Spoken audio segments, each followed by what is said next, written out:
está? Muy buenas noches. Un placer saludarle. Tengo un problema ahí. Vamos por acá, de inmediato. ¿Cómo está? Buenas noches. Un placer saludarle. Soy Fernando del Rincón. Bienvenido a Conclusiones. Esta es la semana número 19. Número 19 ya de estar transmitiendo aquí desde casa y vamos a continuar haciéndolo mientras sea necesario. El día de hoy hago una introducción muy rápida, lo más veloz que pueda, porque tenemos noticias muy importantes que darle. Ninguna de ellas buena. Le digo que ninguna de ellas buena porque se ha generado, pues, por un lado, reacción internacional de solidaridad y por el otro lado, mayor división. Estoy hablando de Colombia y del caso del expresidente Uribe. Vámonos entonces, si le parece, con lo nuevo.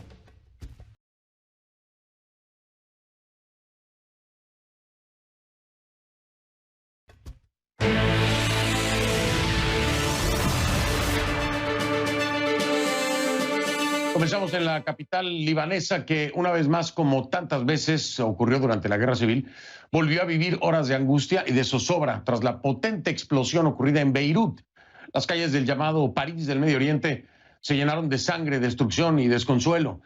El ministro de Salud ha informado esta noche que al menos 78 personas murieron y más de 4,000 resultaron heridas. El estallido fue tan potente que se sintió en Chipre, a cientos de kilómetros de distancia, y causó un movimiento telúrico de magnitud 3,3.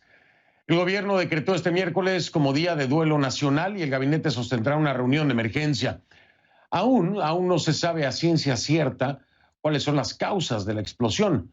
Inicialmente se pensó que se trataba de una fábrica de fuegos artificiales. Esta versión cambió cuando el director de Seguridad General dijo que se trataba de toneladas de materiales altamente explosivos decomisados años antes, aunque no ofreció más detalles. El gobierno ordenó una investigación a fondo y aseguró que los responsables de esta tragedia pagarían por las consecuencias. Un exparlamentario aseguró que las pérdidas son incalculables. El caos se adueñó, por supuesto, de los hospitales y testigos aseguraron que la visión de la nube de humo le recordaba la conmoción tras las bombas de Hiroshima y Nagasaki hace 75 años. Y es que el efecto de la explosión en algún momento provoca una especie de hongo. Y aunque hay algunas teorías rodando por internet de que se trató de una explosión nuclear, esto ha sido desmentido por aquellos que conocen precisamente las características de una explosión nuclear.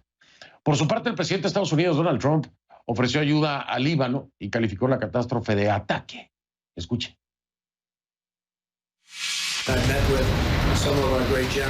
Me reuní con algunos de nuestros grandes generales y creen que no fue un tipo de evento de explosión de fabricación. Ellos parecen pensar que fue, ellos lo sabrán mejor que yo, un ataque, una bomba de algún tipo. 3 funcionarios de defensa de Estados Unidos contradicen a Trump con relación a la explosión en Beirut. Aseguran que no hay indicios de que se trate de un ataque, como dijo el presidente. Los funcionarios que se negaron a ser identificados para poder hablar libremente dijeron que no saben de qué está hablando Trump. De hecho, uno de ellos señaló que si hubiera indicios, se hubiesen puesto en marcha mecanismos de protección para los efectivos y las instalaciones estadounidenses en la región de forma inmediata. Así que bueno, una vez más Trump desentonando hasta en temas que no le competen. Pero veamos algunas de las imágenes más impactantes de lo que se vivió esta mañana ya en Beirut.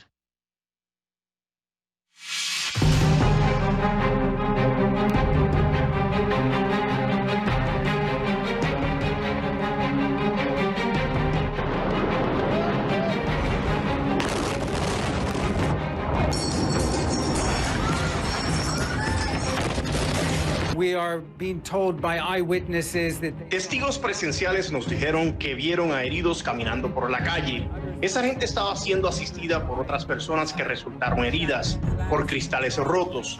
La luz, la electricidad no parece funcionar muy bien en la ciudad. Uno de los principales hospitales aquí reporta haber recibido hasta ahora al menos a 400 heridos. Otros hospitales también reportaron docenas de lesiones. No está del todo claro hasta el momento el número de muertes.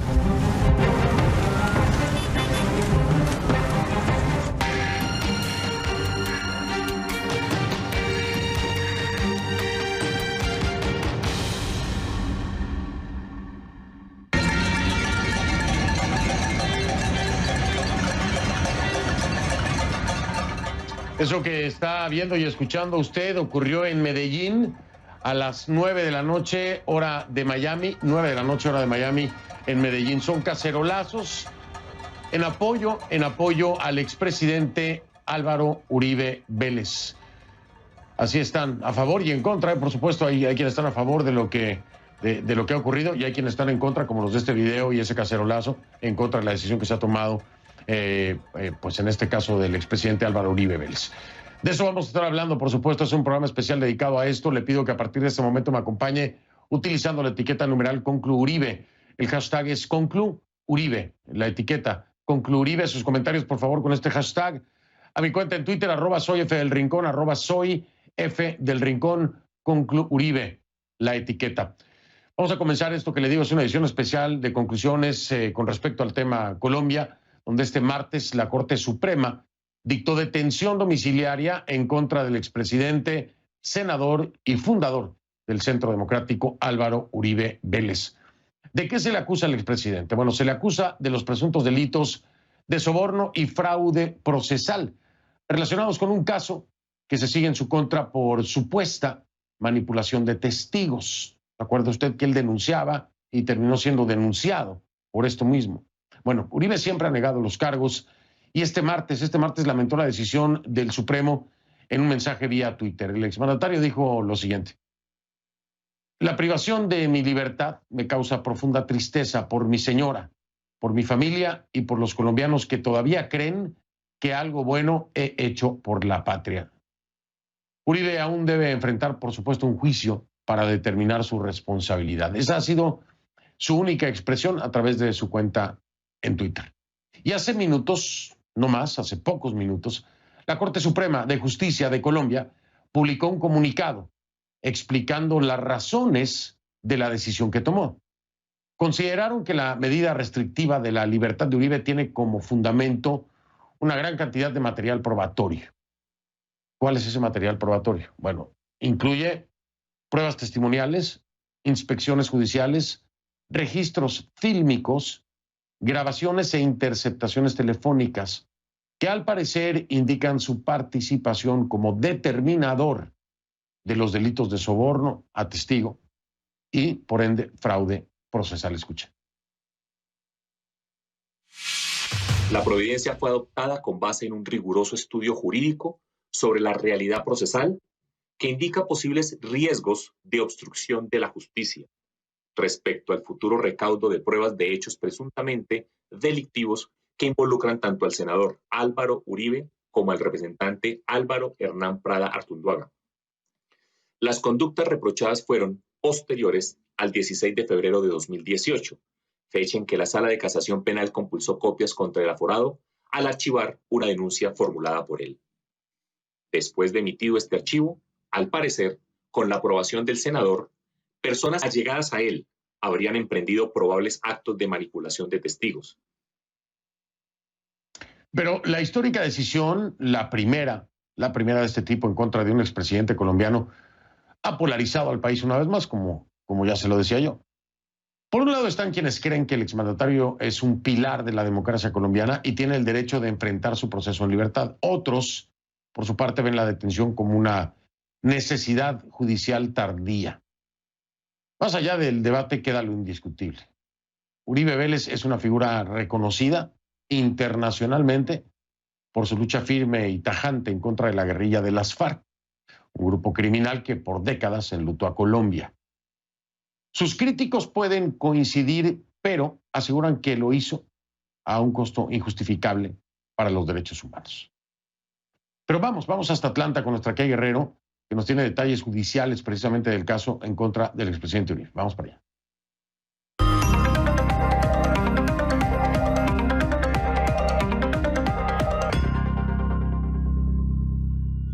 El reporte K con nuestra Kay Guerrero ahí en casa. Buenas noches, Kay, te saludo aquí en casa. Un tema que ya habíamos tocado aquí en Conclusiones, lo hablamos precisamente con el expresidente Uribe, pero que había como que, yo no te voy a decir que desaparecido, pero como que había estado bajo del radar, de pronto explota el día de hoy.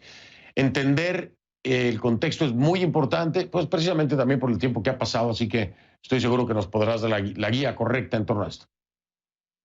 Fernando, sin duda es un proceso que se ha demorado bastante, pero lo que está pasando hoy en Colombia es simplemente histórico. En octubre de 2019, hace aproximadamente unos 10, 11 meses atrás, Álvaro Uribe se convirtió en el primer expresidente colombiano en rendir una declaración en ese momento ante la Corte Suprema, y este martes, Fernando, se convierte entonces en el primer expresidente colombiano que tiene una orden de detención domiciliaria. Pero vamos a ver exactamente cómo fue que sucedieron las cosas.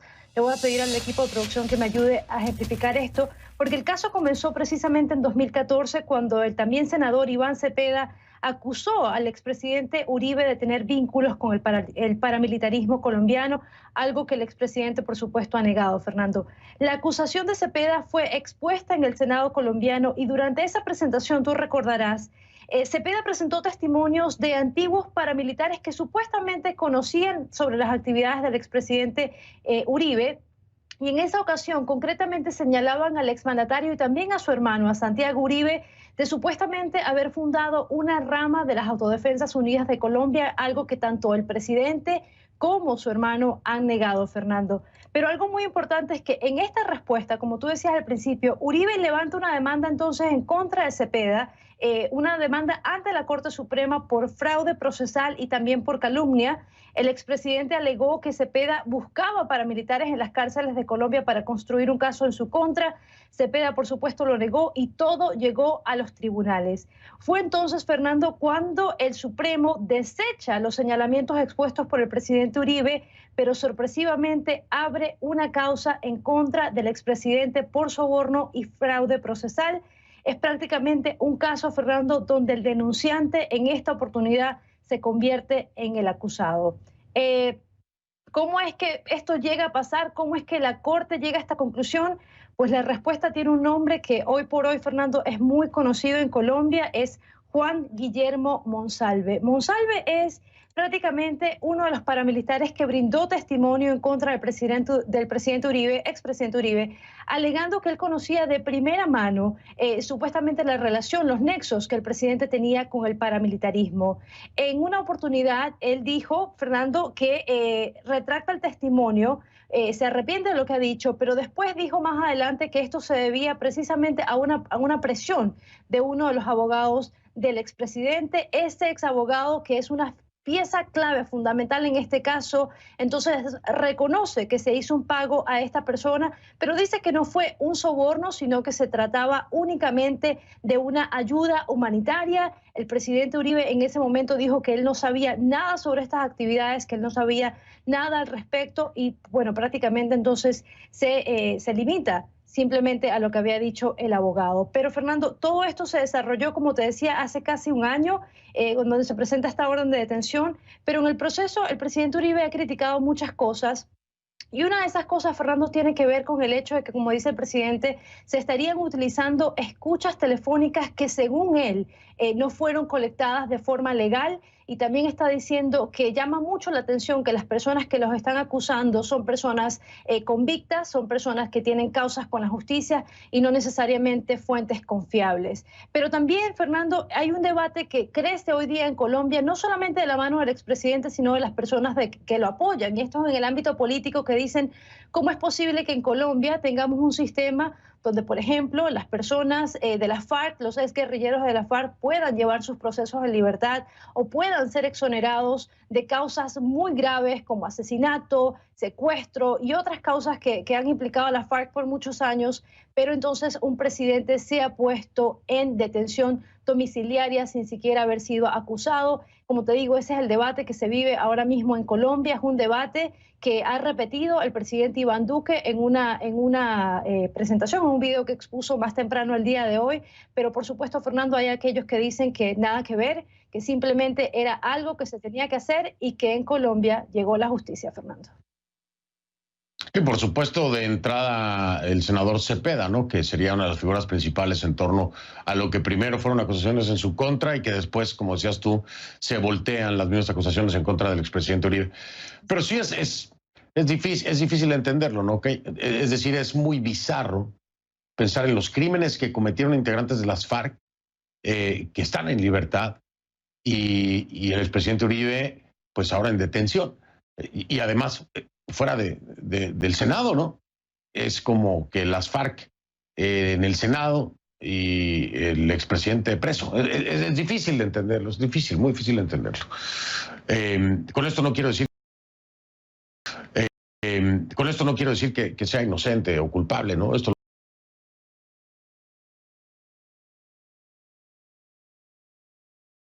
lo tiene que determinar la justicia colombiana, pero en la comparación, en el parámetro, es difícil entender un escenario así. Kay, muchas gracias, mi Kay. Te mando abrazo ya en tu casa. Gracias, Fernando. Buenas noches. Buenas noches, Kay Guerrero. La encuentra en Twitter como @KGuerreroCNN, @KGuerreroCNN. Pero vamos a Bogotá, Colombia, donde la clase dirigente, desde el presidente Iván Duque hasta el partido, por supuesto, Centro Democrático, han reaccionado a la noticia. Fernando Ramos está ahí, nos tiene todos los detalles. Me acompaña mi tocayo en vivo. Tocayo, ¿cómo estás? Buenas noches. Hay reacciones por todos lados, por supuesto, dentro de Colombia. Fuera de Colombia también las hay, pero principalmente allá en Colombia. ¿Qué me puedes contar, tocayo? Hola, ¿qué tal, Fernando? Pues es que ni más ni menos que estamos ante la noticia judicial y política, quizá más importante lo que va del año en Colombia, porque la sala de instrucción, en una decisión unánime de 5 magistrados, decidió enviar a detención domiciliaria al expresidente y ahora senador por el partido de gobierno Centro Democrático Álvaro Uribe Vélez, quien fue presidente de este país en el periodo 2002-2010, 2 periodos consecutivos de gobierno. Y como ustedes explicaban, tanto tú como Kay, pues es un proceso que paradójicamente inició el propio Uribe y que se volvió en su contra, ahora con todos estos ingredientes de supuesta manipulación de testigos, entrega de dineros, etcétera, etcétera, etcétera. Pero hay una precisión que es importante. Este es un proceso judicial y esta decisión de la Corte en el día de hoy supone simplemente que los magistrados entendieron que habría la posibilidad de que Uribe pudiera interferir en el proceso en adelante y por eso determinan la detención domiciliaria. No quiere decir que sea culpable, ojo, de estos 2 graves delitos. Tendrá ahora que venir la siguiente etapa, que es la de un juicio, y allí tanto la defensa de Uribe como el senador Iván Cepeda con sus abogados deberán entrar a debatir, a aportar nuevas pruebas para que se tome una decisión de fondo en este caso. Las reacciones, como decías, muy variadas desde el presidente de la República, Iván Duque, quien ha defendido de frente al expresidente Uribe, ha dicho que cree en su inocencia y que es un hombre íntegro. Y por otro lado, uno de los principales implicados en esto, que es el senador del partido de izquierda Polo Democrático, Iván Cepeda, que dice que Duque no puede estar siendo el defensor de oficio de Uribe y que nadie puede estar por encima de la ley. Veamos. Soy y seré siempre un creyente en la inocencia y honorabilidad de quien con su ejemplo se ha ganado un lugar en la historia de Colombia. Como presidente, hago un llamado a la reflexión. Entiendo el papel de las instituciones y la independencia de poderes. Como ciudadano y creyente en las instituciones, espero que las vías judiciales operen y que existan plenas garantías para que un ser humano íntegro ejerza a plenitud su defensa en libertad. El presidente Duque no es defensor de oficio de su mentor político, es el jefe de Estado. Como tal, no debiera estar inmiscuyéndose en las decisiones judiciales, diciéndole a los tribunales en qué sentido deben actuar o fallar, sino garantizarle a todos los colombianos la independencia de los poderes públicos, que es un sustento esencial, un pilar de la democracia y del Estado de Derecho. Fernando, y pues sin duda el expresidente Uribe es quizá una de las figuras más influyentes y de más poder en los últimos 20 años en Colombia, y por eso las redes sociales están reventadas con comentarios a favor y en contra también. En la calle la gente no habla de otra cosa y pues manifestaciones a favor y en contra. A favor en algunos casos de Uribe, en contra de la Corte en otro y viceversa. Así que por eso consultamos un poco el pulso de la gente, de lo que está opinando sobre este tema, y esto nos dijeron. Álvaro Uribe, siendo expresidente y siendo senador, tiene muchas cosas por las cuales debe ser detenido, ¿sí? Como lo son los falsos positivos, como, pues digamos, esto es un pequeño paso para poder llegar a esa justicia que necesita el país. Estoy de acuerdo con la detención domiciliaria de Álvaro Uribe porque es una persona que no es responsable, no pone la cara y no es franco con las personas. Tenemos que creer en la justicia de Colombia y no politizar no llegar a ese momento, politizar lo que acaba de terminar el proceso. Entonces, esperemos la segunda instancia a ver qué sucede. Creo que se está demorando mucho la justicia en tomar medidas frente a un caso, bueno, ya muchísimos casos ya probados de abuso de poder, de intimidación, de pues una cantidad de delitos. Fernando, el abogado Jaime Granados, que representa al expresidente Uribe, estuvo esta tarde durante varias horas en la sede de la Corte Suprema de Justicia, en la sala de instrucción, y no fue posible que fuera notificado porque actualmente esas sesiones se realizan de manera virtual. Pero nos han comentado que van a impugnar esta decisión para buscar de alguna manera que el expresidente Uribe sea escuchado en libertad. No se ha pronunciado, además del Twitter que puso apenas conoció la decisión. Uribe está en su finca en el norte de Colombia, en la finca del Ubérrimo, y se espera que en las próximas horas dé una declaración. Sería bueno, y te sugiero que de pronto para los próximos días puedas rescatar, aparte de esa entrevista que le hiciste en octubre pasado, donde habló a fondo de este tema, de las pocas entrevistas que ha dado el expresidente, hablando de este caso, de que muchas veces no ha querido hablar en público. Fernando. Sí, tocayo, de hecho, mira, sin saberlo, nosotros ya tenemos preparada esa entrevista donde, como tú lo dices, el expresidente Uribe no había hablado del tema. En esa entrevista, que por cierto, mi tocayo nos ayudó a hacer toda la conexión, pues hablé del tema. No fue lo más cómodo para él, de hecho fue una entrevista muy tensa, tú la padeciste también allá con el senador y expresidente. Y la tengo ahora mismo después de la pausa, tocayo, porque vale la pena escuchar sus respuestas, son muy importantes. Eso fue hace, ¿qué? Casi un año aproximadamente, cuando pude hablar con él. Hablé de este tema en octubre, exacto.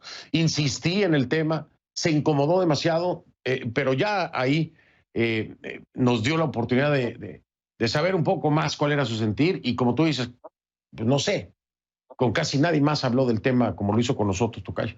Así que buena memoria tú, pero acá también la tenemos. Ya estamos listos con eso, tocayo. Gracias. Un abrazo, hasta la próxima, tocayo. Y ese es un tema judicial que va para largo. Va para largo, sí, ya lo creo que sí, tocayo. Muchísimas gracias, te mando un abrazo. Era mi tocayo Fernando Ramos desde Bogotá, ya en Colombia. Y como decía él y como le digo yo, voy a regresar precisamente con esa entrevista que tuve la oportunidad de hacerle al expresidente Uribe, como dice mi tocayo, en octubre, hace un año, ¿no? Aproximadamente. ¿De qué hablamos? Hablamos de este tema particularmente. ¿Se puso tensa la entrevista? Sí, se puso tensa. ¿Le incomodaba el tema al expresidente Uribe? Le incomodaba. Pero yo se lo decía, esto puede ser una decisión histórica en ese momento. Y efectivamente es una decisión histórica. ¿Qué me decía en ese momento? ¿Qué le molestaba? ¿Qué le incomodaba? Ya regreso con parte de esa entrevista que tuve con el expresidente Álvaro Uribe. En ningún momento ofreció beneficios, manipuló testigos. Usted se lo dice de frente a la nación y a la comunidad internacional. Fernando, yo te pasé a este programa con mucho gusto, pero no para que tú sustituyas a la Corte.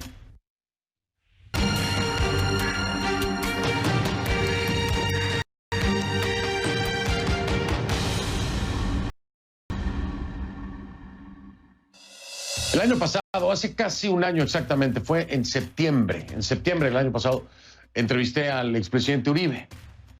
Esta entrevista fue un mes antes de la indagatoria de octubre frente a la Corte Suprema de Justicia. La entrevista fue en septiembre y venía la indagatoria en octubre, ¿no? Hablé con él, prácticamente él no había hablado del tema, no quería hablar precisamente del tema. Sin embargo, bueno, nuestro trabajo es ese. Hablé con él del tema, le incomodó, le molestó, siempre en los límites de respeto, por supuesto, de ambas partes, en el entendimiento de que tenemos mutuo respeto el expresidente Uribe y un servidor, pero él se muestra indignado, ¿no?, con la anterior corte que según le dijo, le violó el debido proceso, lo que dice él. Pero estaba confiado en que los nuevos integrantes iban a considerar las pruebas a su favor. Él estaba muy confiado en eso. Así que nada en su actitud hacía prever este desenlace, aunque yo se lo advertía como una posibilidad y que sería un hecho histórico. Le digo que la entrevista estuvo tensa, sí, pero también es muy relevante. Así que le presento parte de la misma con el expresidente Uribe. Sectores muy contrarios y muy afines a las guerrillas han buscado testigos y los han manipulado y los han sobornado y les han ofrecido beneficios para que me acusen.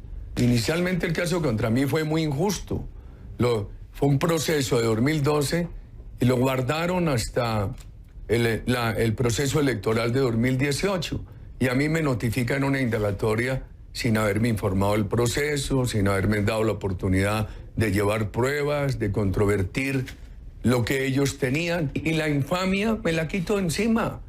Dentro de la Constitución, desde la libertad o desde la cárcel.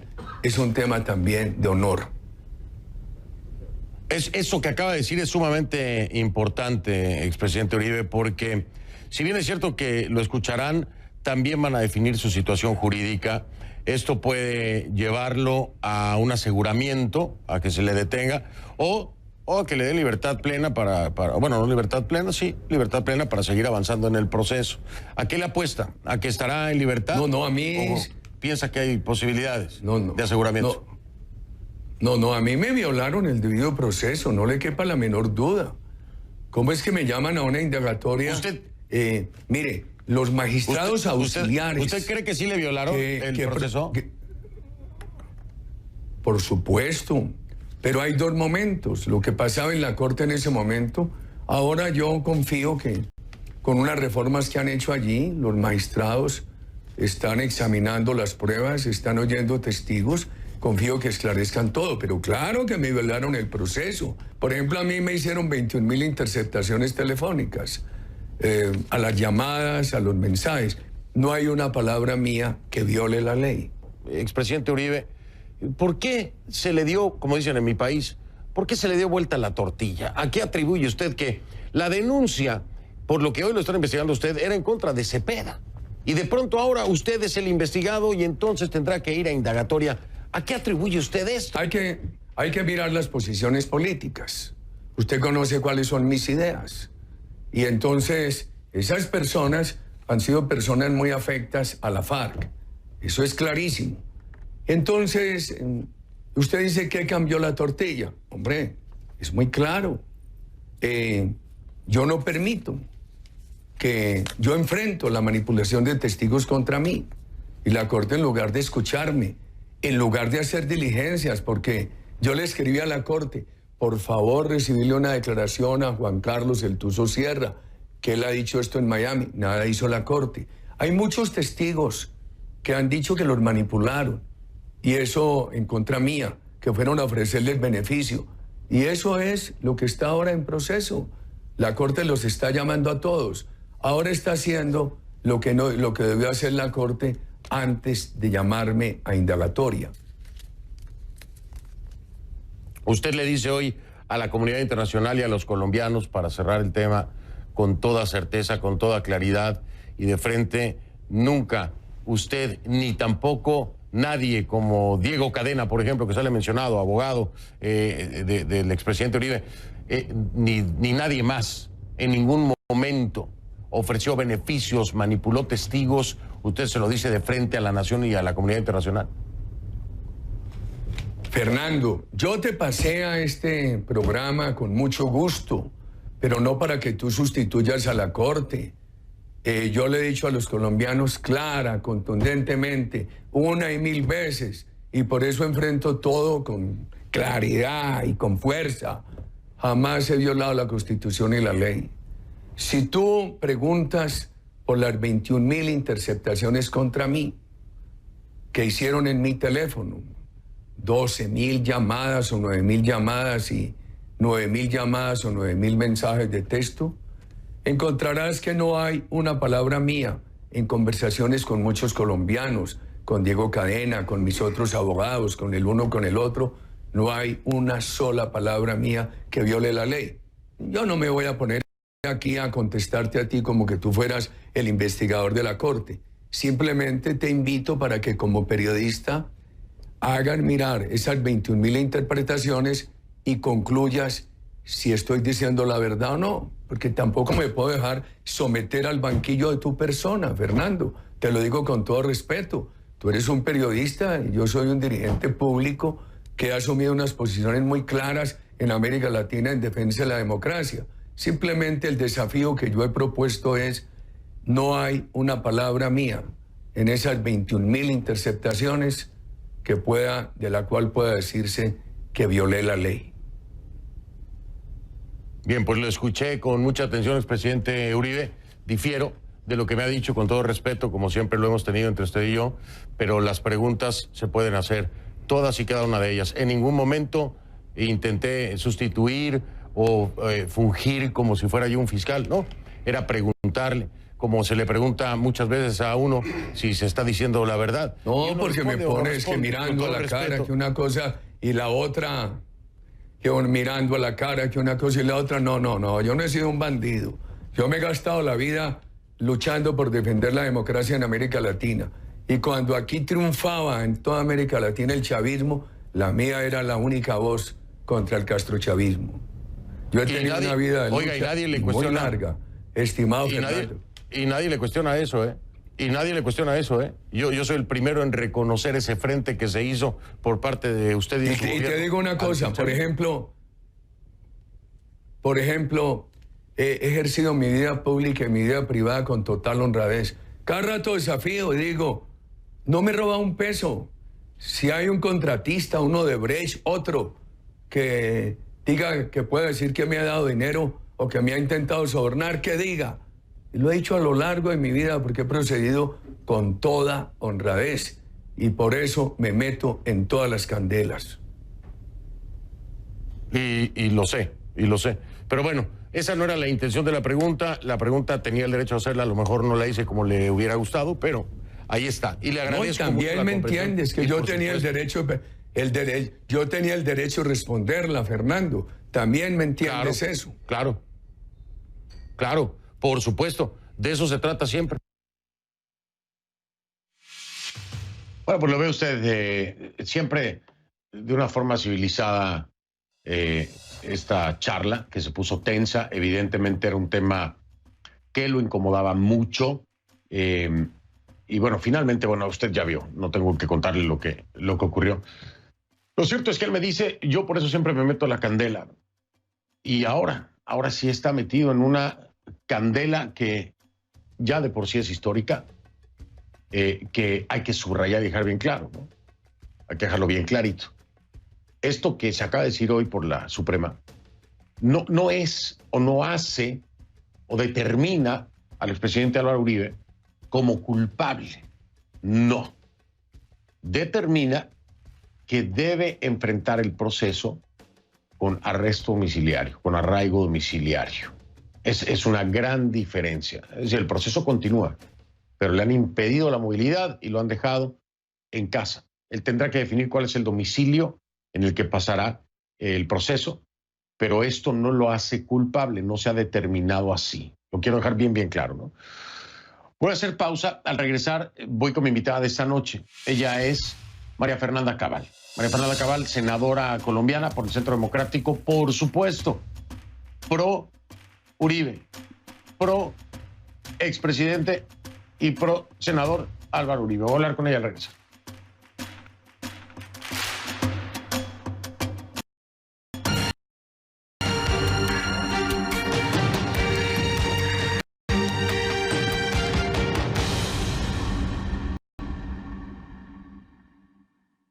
Continuamos con este programa especial sobre el expresidente Álvaro Uribe Vélez y para eso le voy a dar la bienvenida a mi invitada de esta noche, que es María Fernanda Cabal. Ella es senadora colombiana por el Centro Democrático y me acompaña precisamente, si no estoy equivocado, desde Bogotá. ¿Cómo está, senadora María Fernanda? Buenas noches. Hola, Fernando. Buenas noches, un gusto estar aquí. Igualmente, un gusto recibirla con esta noticia que seguramente ha sacudido por completo al Centro Democrático. Su reacción inicial a esto que determina la justicia colombiana el día de hoy.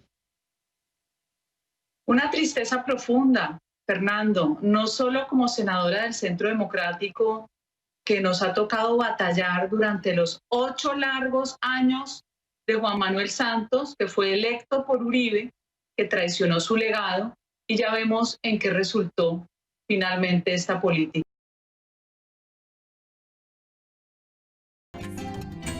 Esta es Volubilis, una galería que Mohamed fue en la década de los 90.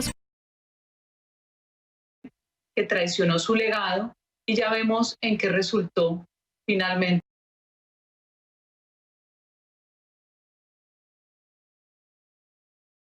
esta política. Como ciudadana de Colombia, siento una tristeza por mi país. Como conocedora de la violencia histórica, política colombiana, conociendo la guerra por dentro, siento que hoy pierde el país, pierde Colombia, pierden las garantías judiciales. Ustedes, a ver, ¿cómo entenderlo desde la perspectiva del Centro Democrático? ¿Ustedes cómo ven esto? Por supuesto están a favor del expresidente Álvaro Uribe, pero ustedes lo ven, es difícil entenderlo como una persecución política cuando se tiene precisamente de presidente a Iván Duque, es decir, afín y pro, como lo hemos visto y lo ha dicho abiertamente, al expresidente Uribe. ¿Cómo entenderlo como una persecución política? ¿Sí lo ven ustedes? Nosotros lo vemos como una ausencia de garantías judiciales, especialmente para quienes somos de esta línea del presidente Uribe. Nosotros consideramos que era innecesaria una medida de aseguramiento, así fuera domiciliaria. Es una violación a los principios fundamentales que debe un Estado de Derecho garantizarle a un ciudadano que además no solo ha sido presidente 2 veces, sino que ha fundado 2 partidos y ha puesto 2 presidentes. No es cualquier ciudadano. Sin embargo, su trato hoy nos parece que desdibuja la majestad de la justicia.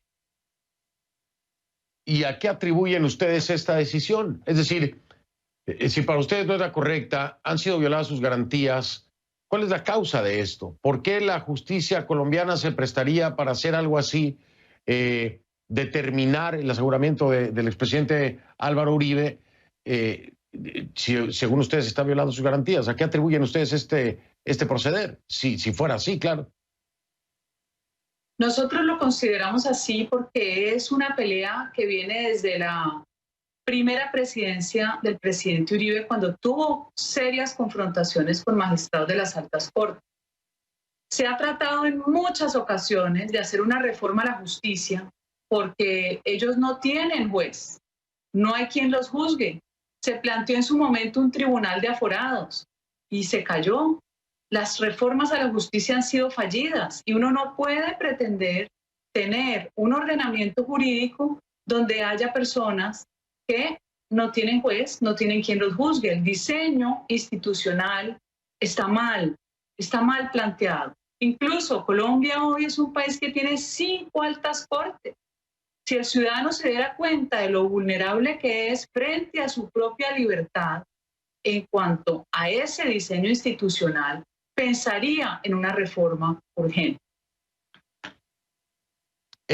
Senadora, voy a marcar una pausa, pero déjeme déjeme jugar a juez y parte. Usted señala, y el Centro Democrático señala, que esto es una violación de las garantías. Pero hay quienes ven entonces el mensaje del presidente Iván Duque en apoyo al expresidente Uribe Vélez también como una injerencia, como algo que no debió haber ocurrido, porque de alguna forma u otra la figura presidencial, al opinar sobre este tema, defender la presunta inocencia del expresidente Uribe, pues podría estar obstaculizando también a la justicia, porque influye la palabra de un presidente. ¿Por qué entenderlo de otra forma si se juzgara desde la misma perspectiva que juzgan lo que ocurre hoy con la decisión en contra del expresidente Uribe. Me dice después de la pausa, senadora María Fernanda Cabal, si me permite, regreso para escucharla en torno a este pronunciamiento del presidente Iván Duque. Ya ven.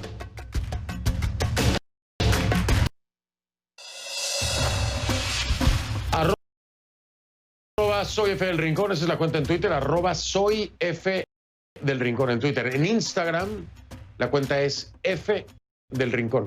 F del Rincón en Instagram y ahí los veo. Bien, soy Fernando del Rincón, gracias por haberme acompañado. Le quiero repetir nada más algo, dejarlo bien claro, para que no haya confusiones. Esta medida que se ha tomado por parte de la Suprema de darle arraigo domiciliario al expresidente Uribe no lo hace culpable, es el proceso, lo va a enfrentar precisamente en arraigo y será la justicia colombiana la que determine su inocencia o su culpabilidad. Por lo pronto, si me permite, yo lo veo mañana y le digo buenas noches, que la pase bien.